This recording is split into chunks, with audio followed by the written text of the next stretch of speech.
So hello, what's up mga boss? Ayan. Holiday ngayon mga boss, no?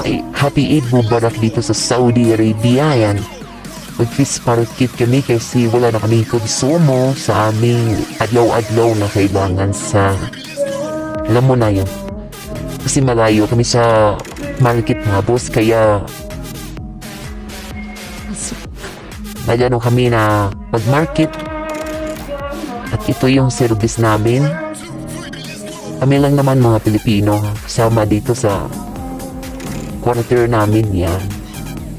So medyo naghintay pa kami sa aming driver na Indiano kasi may naligo pa yata. So ito naman na tayo mga boss, no?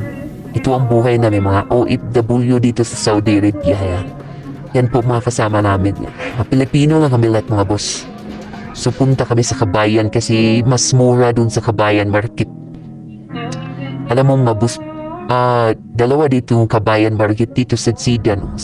Dito sa may bandang Hira at sa may bandang Balad. So kasi mas malapit kami dito sa bandang Hira. So doon na kami sa Kabayan Market sa bandang Hira, hindi sa Balad kasi medyo malayo yun doon. So hintay-hintay mga tayo mga boss sa driver namin at punta tayo sa Kabayan Market dito sa malapit lang sa amin kasi nag-apas kami sa oras mga boss, no? Kasi yan, alam mo na. So dito na tayo sa Kabayan Market. Yan po ang nabili namin. Yan ang nabili ko mga boss. Isang buwan na yan. Kailangan tayo magtipid mga boss kasi hirap talaga dito sa Saudi Arabia na gastos ka ng gastos kasi mas malaki ang gastos dito. Akala mo lang mura lang kasi sa pera dito, pero pag i-convert natin sa piso, naku, ang laki mga boss. So tapos na kaming lahat mga boss na market, no? Kasi saglit lang naman ha.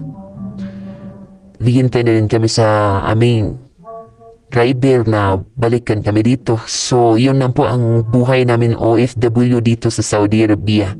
Kaya enjoy lang po tayo at kailangan huwag panuhin yun ng ating katawan mga boss, no? Kasi tayo lang mag-isa dito. Kaya ingat-ingat sa pagkain yan, lalo na sa mga 50 above dyan yan. So nakasimple lang at medyo alam mo na yung presyo dito pag i-convert natin sa piso.